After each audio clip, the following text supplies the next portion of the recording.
When developing a game that utilizes cryptocurrency or blockchain technology, one important decision that needs to be made is whether to use a custodial or non-custodial wallet.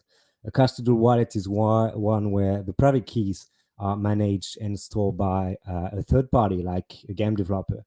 Can be more convenient, and we will see that benefits and also inconveniences of it with our members today. And on the other hand, a non-custodial wallet is one where the user holds and control their own private keys. So the question is really today, who should carry the risk of managing the keys to unlock real ownership of in-game assets, digital assets? That's exactly the question we will try to answer today with our members and blockchain game companies based on their experience on building a Web3 games. So my name is Flav from the Blockchain Game Alliance, and really happy to have you today for our panel. And before that, let's give some context about our speakers by asking our speakers to introduce themselves. So starting with you, Amit, very happy to have you on the show. If you can introduce yourself and introduce Cryptomon as well. Sure. So first of all, thank you for having me, Flav. Great to be here with all these great people. I'm Amit Peled, the Chief Strategy Officer of Cryptomon. Cryptomon is an NFT play and earn gaming company. Currently, we're focused on we have three pillars. The first pillar is the regular Genesis game. This is very similar to a combination between Tamagotchi and Pokemon battles as the core game loop. The second one is Cryptomon World, basically a 3D version and a metaverse for you to interact with other players and NPCs within the Cryptomon ecosystem. And the third is the treasure hunt, basically enabling you to walk around your physical space every full moon event, and with an AR experience, find in your area loot boxes that include NFTs, consumable items, and whatnot. Awesome. Thanks, Amit. Ed, same thing you. So very happy to have the most famous frog in the Web3 space again. So please, could you introduce yourself and Frogland? Thank you very much for having us, Flavien. It's great to be here. So for those who may not know, my name is Snoop Frog. My human name is Ed Mason, one of the 7 founders for a project called the Notorious Frogs, also known as Frogland. Our focus is building a Web3 metaverse. We're working with the development studio that made PlayStation Home, and we've been adding a lot of Web3 tech into something that is more reminiscent of a rich 3D world filled with lore, with narrative, and with content co-created by our community. So we've recently released the update that allows you to now connect a wallet to demonstrate your artwork inside some of the virtual galleries. And so the custodial versus non-custodial conversation is always quite important. So yeah, that's you can see here a quick brief glimpse into the NFT loading within the Dragonfly Social Club, which is one of the environments in our metaverse. Awesome. Thank you very much, Ed. Going back to Jérome. Jérome, again, it's really cool to have you on the show. My could pleasure. you introduce Cometh to everyone? I was just looking at the metaverse that Snoop Frog shared. It's really cool. Super cool rendering. So my name is Jérome. I run a gaming company called Cometh. We have 2 main activities. One is a game studio that produces games with the name Cometh inside of it. We started out with a first game that was purely on-chain back in early 2021, and now we are moving on to another game that's a trading card games that's going to have more and more on-chain features. So when we produce games, we want to be putting as much on-chain as possible, which means that we are trying to tackle the problem of wallets and logins super hard. Like we have these kind of problems. We are in the tens of thousands of players right now, so we had to bring people from non-wallet to having a wallet, or from non-wallet to still playing the game, which I'll be delighted to share with you how we did that. And on the side, we also have an infrastructure that we expose to third-party games. Mainly Web2 games that want to do Web3 stuff, and we build on top of what we've developed for ourselves in our own games. It's called Alembic, and you can check it out, alembic.tech. Awesome. I'm sure I can put the link in the description as well, so everyone will be able to check that out. So perfect. Thanks a lot for your introductions. Starting with you, Amit. not your key, not your coin. I think you know that sentence very well. I wanted to ask you, is it so easy to respect that belief when you are aiming to develop a game that should reach millions of players? Not your keys, not your coins is basically what I've been living by since 2014. I got into the crypto space in early 2014 in March, and I was very deep into the rabbit hole of the whole crypto space, especially at the time when it was very submersive. Um, and we've gone pretty mainstream, so to speak. NFTs has definitely gone mainstream. Um, and I'm at a point where I look back at how I perceived my economics belief in terms of not your keys, not your coins, and my resistance towards traditional banking and how I perceive they should be owning my money. And today, when we also need to take into account the fact that we need to be realistic, and we need to understand that when you're talking about Web3 gaming for the masses, we can't all assume that they'll be taking the same stances that we took upon ourselves.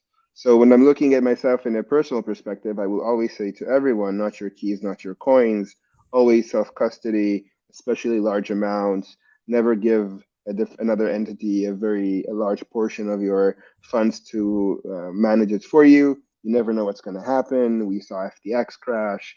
We saw Celsius crash. We saw so many large bodies within the crypto ecosystem that we never thought could have failed, but they have. So the not your keys, not your coins stays very, very true even today. Having said that, when you are creating a Web3 game and we're no longer in the situation of how innovative is Web3 gaming to Web3 users, and then you have an onboarding process that takes 3 hours or 4 hours to just understand what you need to do, and the games are not competitive to Web2 games, you understand that as a gaming company, you need to make a decision. You need to understand that you can always take the approach of having a non-custodial wallet. Obviously, you can always use MetaMask as one of the solutions to integrate into your game.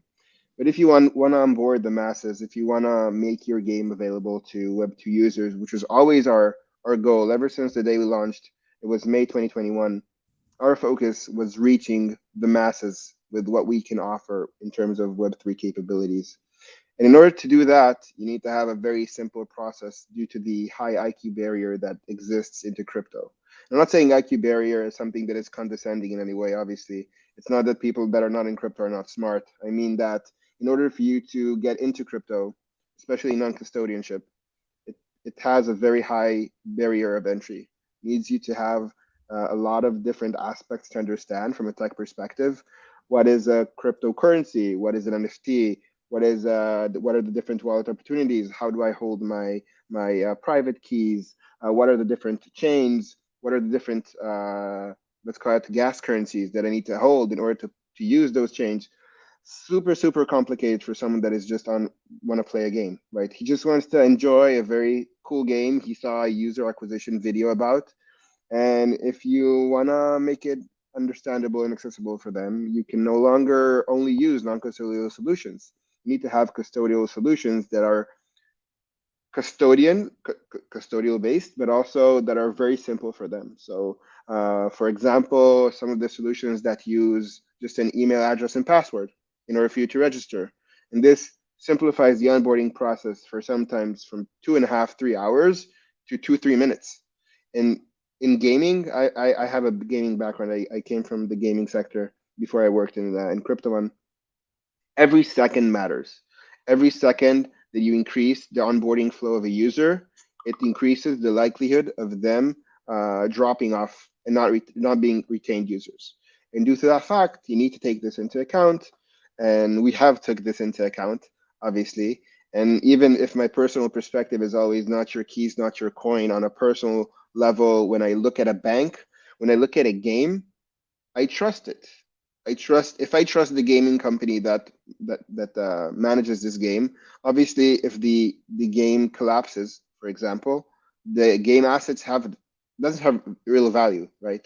It's very difficult. It's contrary to NFTs, so to speak, with Bored Apes and Mutants and and Meebit and all those projects, they still hold value, so to speak, even if the game doesn't exist. The whole narrative of NFT gaming, and I'm sorry that I have a very long manifest because I have so much to say, but the whole concept of utility of NFTs is coming within NFT gaming. And if you don't have the game, you lose a lot of the utility that derived its original value. So I think on that perspective, you need to choose games that you trust the company with your, let's call it, with your funds.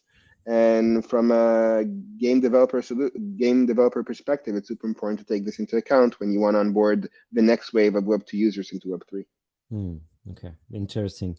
Ed, do you feel like the same thing? Do you share the same ideas? I know that you come from the PFP mania, if I can call it, and obviously already convince people around self-custody, but obviously you try to onboard as many people as possible. Do you feel the same belief in terms of bringing self-custody, but as a game, you have to take into account every second counts, as you said, Amit. What do you think, Ed? Yeah, it's a really, really good point.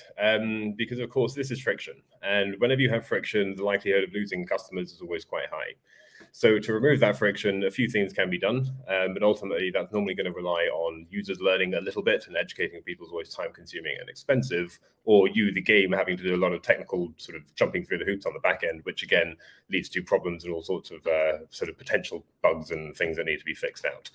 So the way we Frogland has operated is very much non-custodial. We are sort of our access to the world is very much your PFP token, your NFT. That being said, we do realize that the larger gaming world has not yet adopted this tech. And so the way we're approaching this is effectively by having a free-to-play solution where you can log in as a guest. And in fact, that video you shared earlier on was a guest login experience to this metaverse. So you wouldn't have necessarily needed to connect your wallet to be able to access. You could still access and get a gist of the idea of how to play that world. However, if you wanted extra utility, if you wanted to be able to have persistence with the paintings, if you want to be able to invite your friends in, if you want to have private rooms, these sorts of ideas, you would then need to own a frog. So the idea is still make it easy enough for people to come in, and then along the way, either educate them or get them up to speed in some shape or form to fully understand the transition from Web 2 to Web 3. It's still riddled with problems. There are definitely more solutions that are on the way. And I think what We New Labs have been doing with their warm wallet, with their warm.xyz, is really fascinating.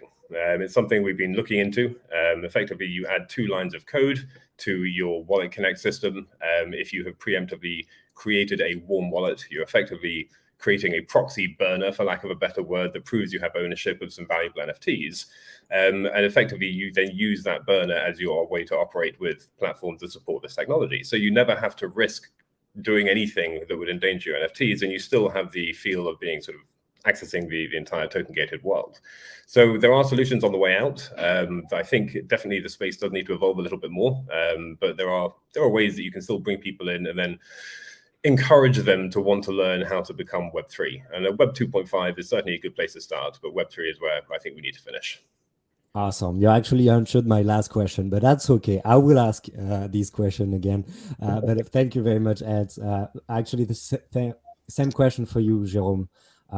Do you feel like it is really necessary to ask for your new players to set up a wallet, remember the seed phrase, protect the keys before playing the game? It depends. Like, do you want to lose 99% of the players at the onboarding phase? No, especially if you're running a game that needs a tutorial. Good luck with that. So there's the different way of approaching this problem. First let me tell you how we choose to approach it. So we support the login with a logo called MetaMask. If you're using MetaMask, we push MetaMask. We support as well Coinbase wallets. So we thought those two were the wallets that were the most widespread at the time where we were developing this wallet connection model. And we support Wallet Connect to support everything else that's not available just on the click. On top of that, that's if you want to target only the crypto people, those that already have the wallets. And that's also a question for you, for us as an industry. Should we pay for the onboarding of new players on a specific wallet, or is that the wallet problem to onboard as a lot of players and then a lot of users and then convert them into players? So it's not, there's no perfect answer to that, but this is the kind of thing you need to keep in mind.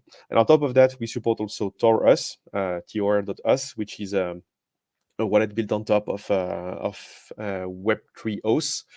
And Web3 OS is an SDK that's being used by some of the players in this industry, notably Sequence from Horizon Game, to build an SDK that lets you associate and classic SSO like Twitter, GitHub, Facebook, you name it, and associate that with a key that's sort of custodial. Their security approach is that the key is split into several pieces, and them cannot have access, and so on and so forth. It's definitely not perfect, but it's probably the fastest way to get someone connected with a wallet, if you need a wallet in your process. And you can then argue to your regulator, if you ever meet a regulator, like, hey, I'm not really being custodial in this case, but well, it's not perfect at all. Also, it's not perfect because however you want to put it, you're going to have some frictions like, hey, I'm opening this pop-up to let you confirm that you want to sign in, and blah, and blah, and blah, and blah. So let's take a step back and look at what you're targeting as a game developer or a game publisher. If you are targeting the crypto retail, like you just want to target the crypto retail, people that already have a wallet. In this case, like, you don't really have to care about that. People that you will onboard will already have a wallet. If you're not targeting the crypto retail and you are wanting to expose people to blockchain, expose people to the benefits of blockchain in the game, you need to take into account the people that will not have any wallet installed. And I'm completely agreeing with both what Ed and Amit said about every second count. The acquisition phase is extremely expensive, like getting people to actually download or connect to your game and then play a little bit of your game and get into it. It's tough, so be prepared for that. Be prepared also to delay as much as possible the wallet warning problems, like, hey, you don't have a wallet, maybe it's time for you to install this wallet. And then you want to have those players be converted into eventually contributing members of your community, or even paying players for some of the assets. And in this case, not having a wallet might pose you a problem. If your assets are living on a blockchain, you need to associate them with an owner. And if you don't have any owner, if those owners don't have any crypto on their wallet and so on, it's going to pose you a problem. So you cannot avoid this question at all for all time. You need to take that into account. Maybe you can have workarounds with payment service providers, like be able to say, Flav is this 0x managed by this third party that's sufficiently secure, and then Flav doesn't have any crypto on his wallet because, like, well, I want to get him to pay any crypto or to buy any crypto, but I still need Flav to pay for some items in the game or to participate in the economy of the game. In which case, we need to connect to the service providers. And this is where the screams become black and tough to handle. So there's no perfect way at the moment, but rest assured that the protocol, the Ethereum protocol, is moving forward with lots of solutions for us. There is an upgrade coming up hopefully later this year called account abstraction that will let you basically do what Taurus does without having to actually create a wallet for those guys. Like, you will associate a contract wallet on the blockchain for any new player that don't have a wallet, and being able to delay as much as you need the installation of a wallet and the claim of these abstracted accounts for the players. So that's the kind of thing that's coming up, and it's going to help us tremendously into onboarding players. But clearly, like, if you are not like a AAA game with lots of value to propose, like, nobody is going to say, like, hey, I'm willing to spend 2 hours understanding what this seed phrase is and so on. It's just not going to work this way. Yeah, actually, it is very interesting because at the beginning, you really define the mindset of the company, I guess. Each step that lead you to a decision of having some wallets in your interface. And I'm just very curious about how you did that, Amit, with Cryptomon. What was the thinking process of, I have some beliefs in terms of self-custody, but I need to do something as a company, make decisions in terms of wallets. What were the different steps before deciding the direction you wanted to go? Okay, so we took a lot of different approaches. First of all, every decision that we're making is data driven. So, for example, in the beginning, we only used MetaMask as a sign-on availability. So when people signed on using MetaMask, we let them go through the onboarding flow. Unfortunately, we saw how long it takes to be onboarded just using MetaMask in our previous flows. And then we started testing around. We saw the opportunity that arises when you use custodial wallets, mostly third-party trusted solutions. We saw we can improve it by around 60%, the onboarding time for a user. But ever since then, we have built like an onboarding flow, what is called a trainer hub in Cryptomon, basically enabling you to go through the entire funnel of being a new user who has no idea what Cryptomon is. You go into the trainer hub, and then it directs you through the flow. Thankfully, we have built an NFT marketplace of our own, an internal one that is on chain. Basically, this enables you to register. After registering, you see the opening screen. It shows you that you don't have any Cryptomons. Asks you, do you want to find a Cryptomon? You press it, then you can choose some of its traits. For example, it shows you the 8 elements, and you can choose which element is more interesting to you. If you want a balanced Cryptomon, a defending Cryptomon, or a attack-oriented Cryptomon. And then after you press that, it automatically shows you different items from our marketplace that are already traded by, that are already listed by other members of our community, where you can actually buy it. Moreover, we're now embedding the fiat to crypto on-ramps. You're basically able to buy your NFTs via a credit card, and you also buy Cayman tokens on top of it. And after you buy the Cryptomon, you're directed to the consumable stage, where you're being shown with a tutorial what are the different consumable items, what you can buy, what are the loot boxes and consumable items you can purchase, and then directly to the game. Basically, this mitigates most of the process. And from a process of, as I said, over 2 hours, we're down to under 5 minutes. And it's mostly like, it's a very fluid onboarding flow. So it's not like cutting you in the middle in any way. After you register, either if you have a Web3 MetaMask non-custodial wallet, or using Wallet Connect, or you use different solutions that we are embedding within our game that are custodial-wise, custodian-oriented, then basically you're able to just go through the entire flow in just a few minutes after you're already made a fiat purchase with your credit card. So this is as optimal as we see it. Obviously, our focus is to expedite the process of the purchase. So the time it takes to authorize the credit card transaction is much smoother, and also that the fees are much lower. This is something that we're constantly monitoring and optimizing. So hopefully, as our goal was always to be a Web3 game oriented to Web2 users, we are continuing to do so. We know that even if we were a AAA game, if our flow would have been 2 hours, users would not have joined our platform and our ecosystem.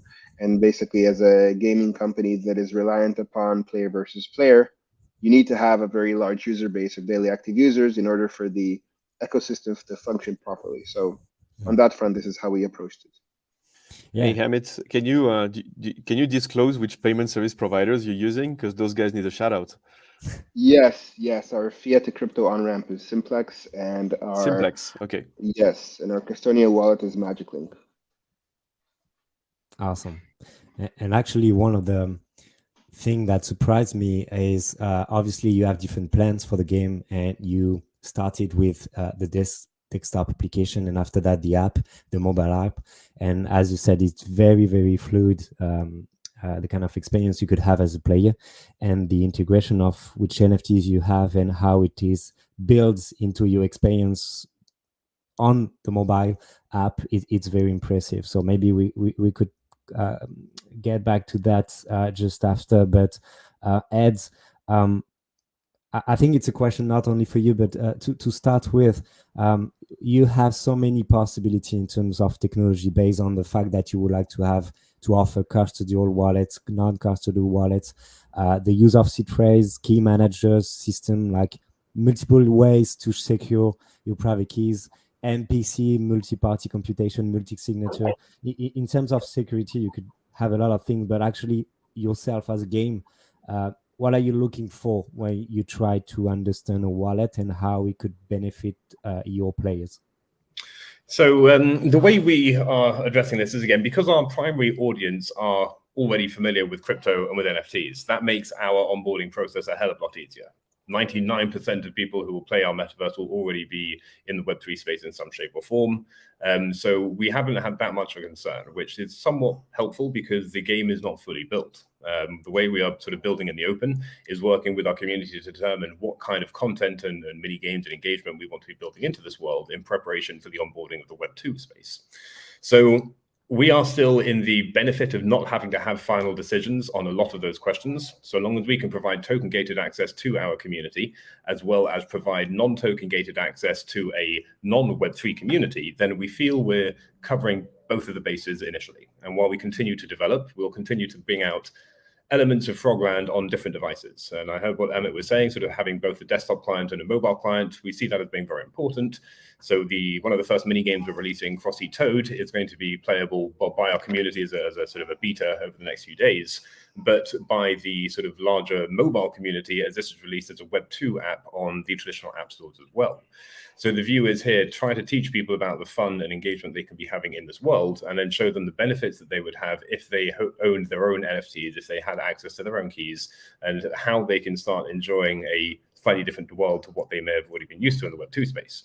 So sort of give it a good advert, if you will, and showcase the reasons for taking the time to learn about this technology if you want to play the game now. Otherwise, sit back and in a year or so's time, this will be rolled out to a wider audience that doesn't have to deal with sort of having to figure out this friction.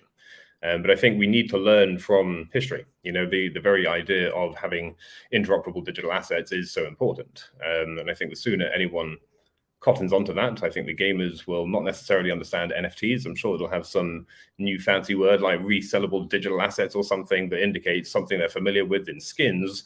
And hang on a minute, once this game shuts down, I still own this thing. And who knows, maybe a dev in the future will make a new game and I can bring that same skin I've already bought 10 years ago into this game. That's pretty cool.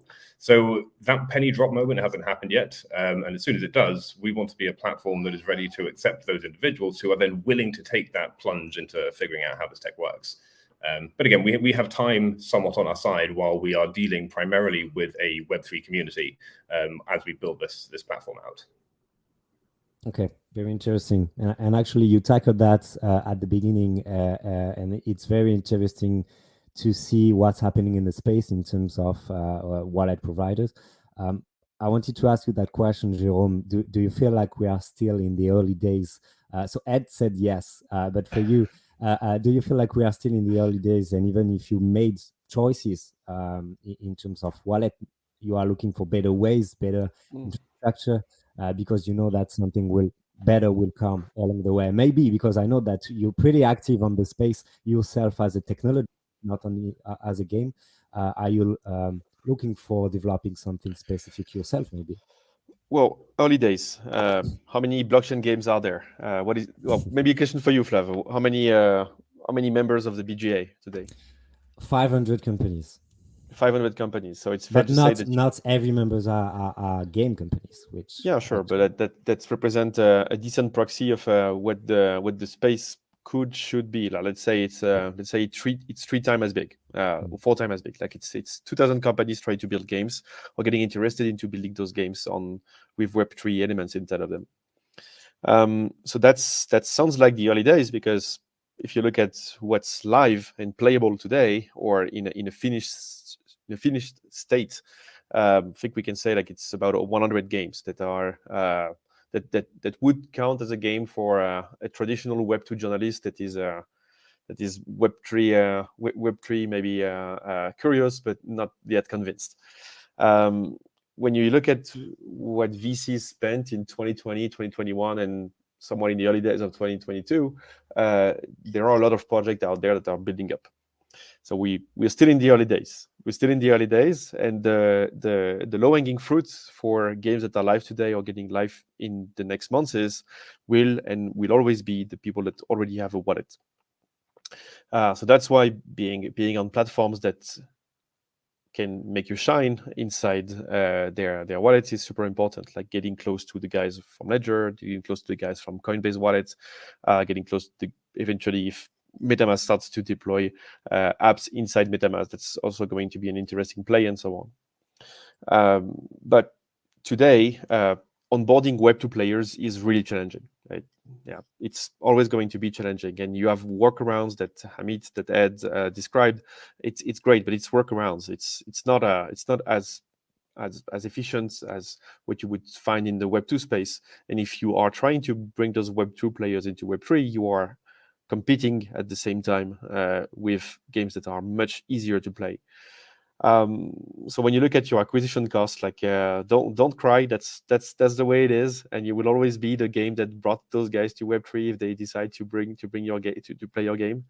But for myself and for our company and what in the services that we propose to our browser games on board players, we try to deliver and use what's best at the moment, and I feel like we can have the same stack already. the same approach, but there is really a lot of things that will come up with account abstractions. So yeah, keep it up, continue and wait for it. The 0 to 1 effect, it's going to happen. Last year we had proof of stake. We almost had roll-up scaling. We are close to roll-up scaling with EIP 4844, like Dang sharding, that's going to come. So massive scaling abilities are going to come to EVM chains. And account abstraction is the next one. It's the next big upgrade. So we are going to have ways to onboard players really efficiently, and I'm really just super looking for that. Awesome. And for you, Amit, do you think you can afford, when you're developing a game, developing a community of players, can you afford to be in the early days of Web3? What do you define as can afford? Time, I say, with the objective of acquire new gamers. Being a blockchain game company, do you feel like it's good to be in the early days because you are developing something great? What's the kind of mindset you are right now, depending on the kind of thing you're trying to build and the kind of infrastructure, that possibilities in terms of wallet you have in hand in the market? So I think there are always pros and cons on being first movers. The main cons is that you are mostly building everything on your own, and you can't rely on other companies' previous success in order for you to, let's call it, reverse engineer what they have built and do the same. So you pretty much need to build everything on your own. As a positive, you are very innovative in what you're doing, and your job is much more enjoyable when you are actually creating something from scratch and not just use bits and bytes and pieces that other people have already created. Having said that, I think we were very fortunate to conduct an equity round in mid 2022 of $10 million that basically enabled us to continue development even in these current market conditions. And due to that fact, this enables us to continue building even when some of our competitors, unfortunately, are slowly closing down their operations. And we're constantly continuing to build, hopefully positioning ourselves as a leading gaming company within the Web3 space for the future bull market. But there are always great companies that are building great things within the space, very good solutions in terms of infrastructure and payment solutions. We're always happy to collaborate with all of them if they have something that fits what we need, and we fit what they need. We have a lot of design partners that we're currently working with, either on Web3 marketing, on security, on infrastructure. And if someone is building a great company with a great solution that fits exactly what we need, that solves a lot of internal development and is a scalable solution, we are more than happy to collaborate. I think that's the whole concept of Web3, the Web3 community, right? Collaboration and working together. So if people are doing that, always reach out to me, and I'll be more than happy to hear what you have to work on. Yeah, I'd like to add something to what Amit just said on being an early adopter, an early founder, an early builder in this space. Is that remember that we are dropping things in the accounts of people that will be carried on years after years after years. The NFTs that you drop in those accounts, the tokens that you drop in those accounts are likely going to be carried over years and years and years of the activity of those players. So that means that you leave a trace, you leave something on their shelves, on their virtual shelves, that they are going to be looking at from time to time, to be sharing with their friend, to be looking at a specific wallet from a friend that just met and say like, oh, you've been playing this game as well. Oh, cool. It's also about being one of the first mover to build a brand, to bring recognition, and to contribute to the emergence of a culture inside of our ecosystem. We started with money, with a unit of accounts that lives in the blockchain and that provide a decent alternative to everything else. And now we are on our way to build culture. PFPs were great. Music NFTs are super great. Art NFT are extremely great as well. But younger generation, as we are part of, and I believe we all played a lot of games before in our childhood and still today, this defined also a really large part of our culture. And blockchain game is part of this huge cultural movement that will definitely shape the future of gaming as well. So do you mean that my console that I have, that my Nintendo 64 that I have, will have as much value as my Kryptomon in 5 years? I cannot speak for Cryptomon, but let me chill that project. It's exceptionally great. You should definitely have a Cryptomon. Like you should have one NFTs of every game that is up right now, just to say like, hey, in the early days, that's what I had. Yes, exactly. If you have a custodial wallet, though, may or may not happen. Maybe the less valuable assets that you had from that time didn't perform too well, and in 10 years, you're like, oh, it's a collectible right now, and I don't have it. I personally owned a collection of all the PAL video games that were published on Game Boy. It was a really, really hard collection to finish, and I can tell you that the crappiest game, and I'm not saying Kryptomon is crappy, like don't get me wrong, but the crappiest game were the hardest to get. So in any case, it's part of the collection. It's part of the culture of that time, and of the heritage that will come year after year, and the different games that will be built on top of blockchain in the decades to come. So like the principle that we are pioneering with and that we are exploring with are going to be key into the innovation that's going to come and create new genres. That's awesome. Yeah, Ed, please. It's important. 1 second, I just wanted to address something. It's important to note that if you are planning to hold NFTs for the long term and not just to actively play a specific game or games, always hold them in non-custodial wallets. Always. Never hold them in a wallet held by a company or held by exchange. Even if you're holding your Bitcoin for a long time or your ETH, don't hold them on an exchange. Hold them in a non-custodial wallet. If it's a short-term trade that you are conducting, do it in an exchange. However, if it's not that, hold them, as we said, not your keys, not your coins. Yeah. Ed, you wanted to add something as well. I was just going to say, can you really afford not to be involved at this stage? It's so exciting. It is such an early time in the space, and there's so much innovation and so much left unexplored. So yeah, I mean, if you're even vaguely interested in gaming and technology, this is really where you should be spending your time and attention, in my humble opinion. So maybe switching to maybe a less fun topic, but I'm learning a lot based on the conversation we're having in the BTA and our different networks. And one thing came up, which is you have this decision between non-custodial wallets, custodial wallets. Obviously, games needs both, as we just said today, for the sake of having more and more players.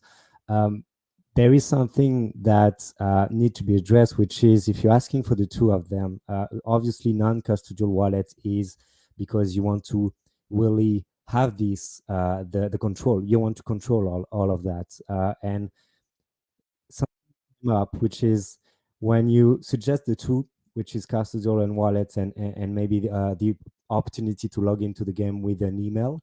There is a say when you have to explain to players that you don't have any possibility to link the two, between having the opportunity to ask for the email address put by a player and linking that with his wallet, which is something that's counterintuitive. So what do you think about that?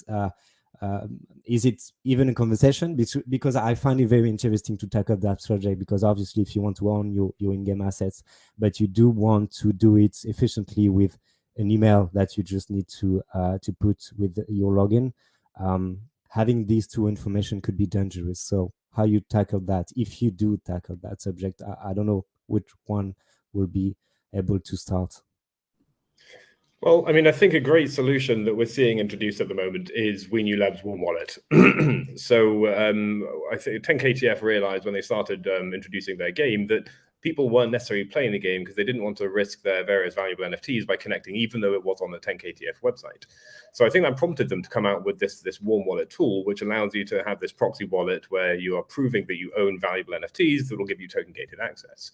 So I think some hybrid solution whereby when you're signing up, you're able to link your cold wallet to a hot wallet that's attached to your email login details, so that you are able to receive NFTs in your cold storage from the game that you trust, but you're only ever interacting with something like a warm wallet, so you're never endangering your NFTs. So I think you will always need to have some level of authentication, some level of signing transactions at some point in the game's journey, but whether or not that has to be tied directly to your cold storage, I think is an entirely different conversation.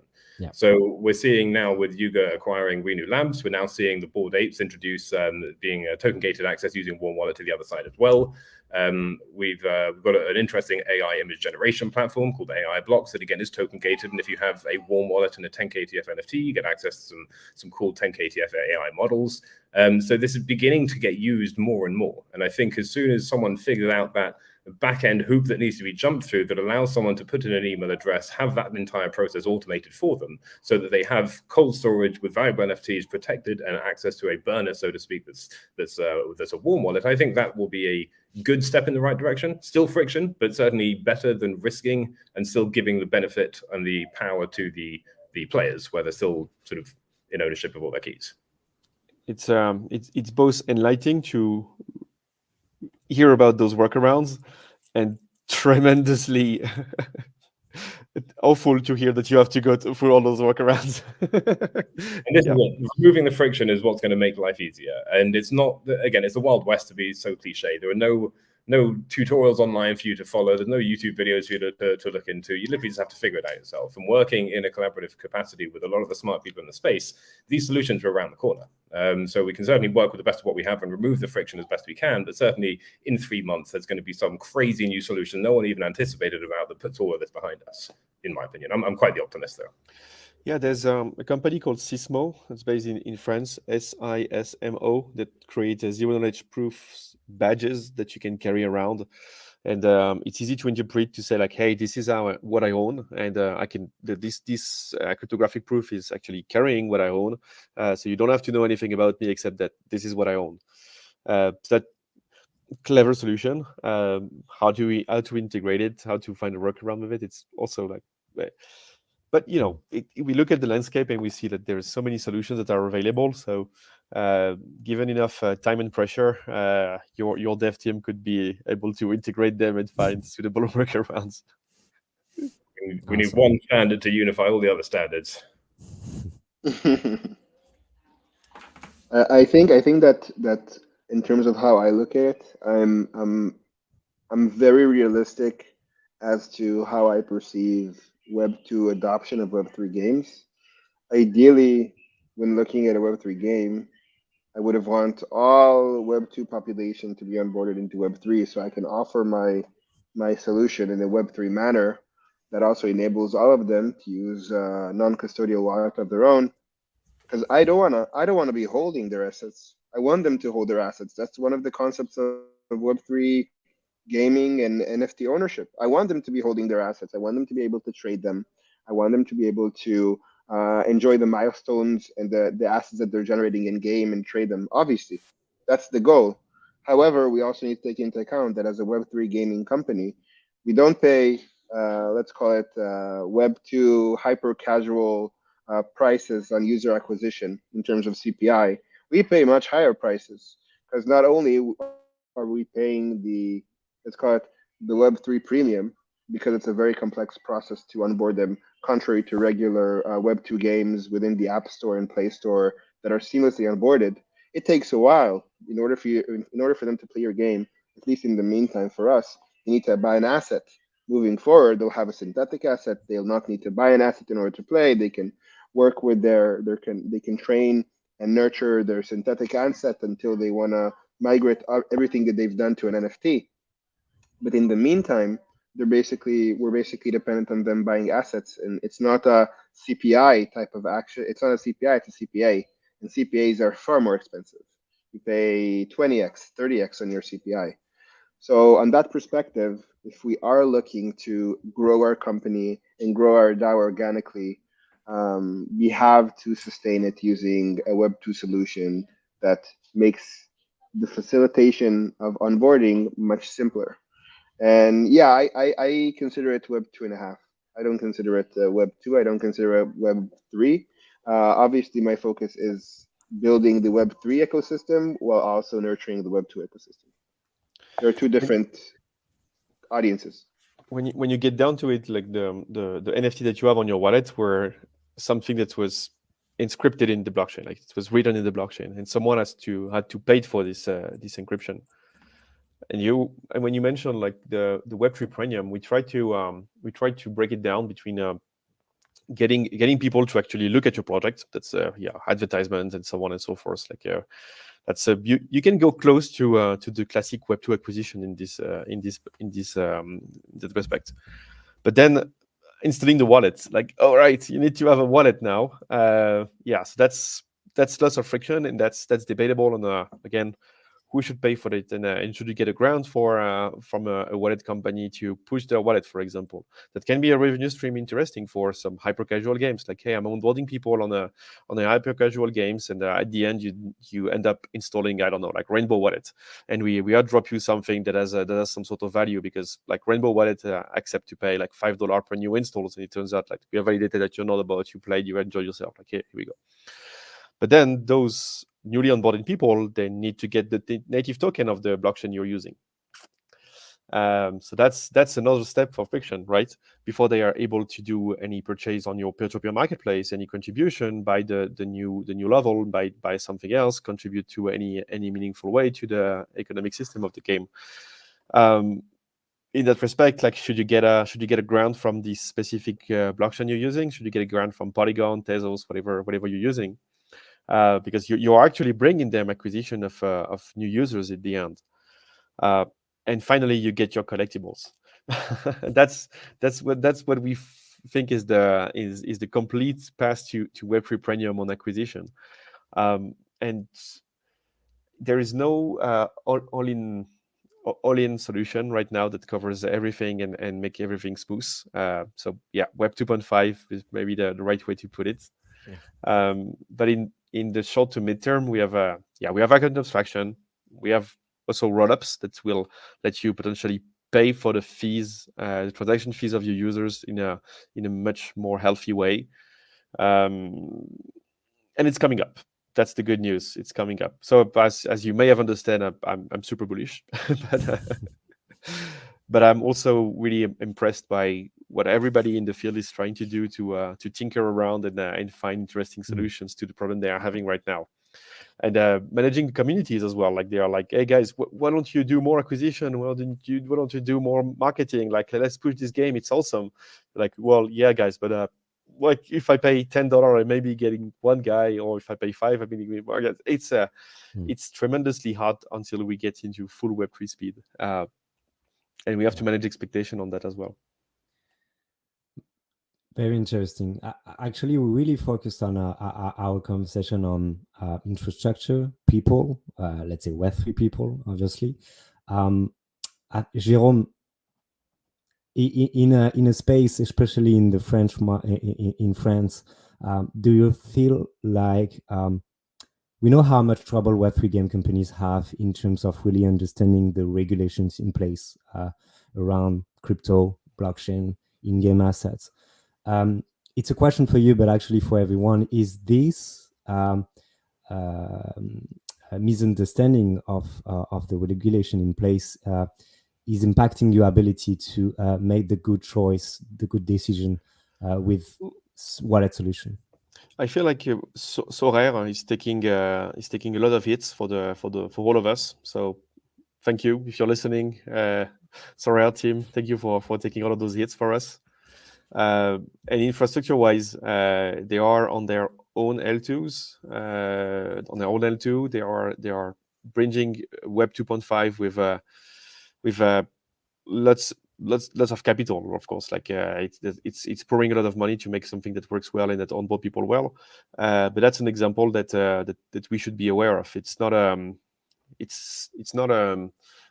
coincidence that Axie Infinity is on running, that Gods Unchained is on immutable, that all of those companies are trying to have their own L2 and build up on that front. Because also you can claim to the regulator eventually, like, hey, I'm kind of in control, but there is an opt-out and I cannot control this opt-out, so maybe I'm not that regulated at all. I should put some water in my wine, as we say in French, when I speak about regulation, because my usual take is, like in Europe we are like trying to be the first at regulation, the best at regulation. That's so silly. In the meantime, you have the US that is very permissive and that is showing some congressmen and some representatives from various parties that are like knowing what they are doing and knowing what they are talking about when they are doing blockchain. And they will dictate how this regulation should be shaped for the whole world at some point. And meanwhile, we are like trying to make something that's probably never going to have any impact in the end. And by the time the regulation get enforced, it will be like 4 to 6 years, and we will have lots of different things to care about, and probably a landscape that will be completely different from now, and an inevitable situation where the regulation that's the least competitive will have to adapt to the other regulations that are more competitive, or accept to have a large portion of one of its main cultural industry, the gaming industry, moving abroad and doing things elsewhere. So I'm not too concerned. Awesome. Very interesting.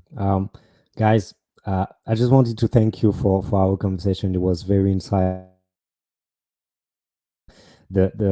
The main purpose, the first purpose of that was to give clarity of what you're doing, and based on what you're doing, what kind of decision you are making with non-custodial, custodial wallets. And I think we answered that question. You answered that question. And the second mission was to give a kind of an introduction with the panel we will have in 2 days with wallet providers and BGA members. So we will really capitalize on our conversation to talk about it in 2 days with those solutions. So thanks again, Guy, for being here today. And I hope to see you very, very soon. I know some of them I will, but thanks a lot for being here. Really appreciate it. Thank you for having us. Have a great Thank day. you so much for having us, folks. Bye-bye. Bye-bye. Bye-bye.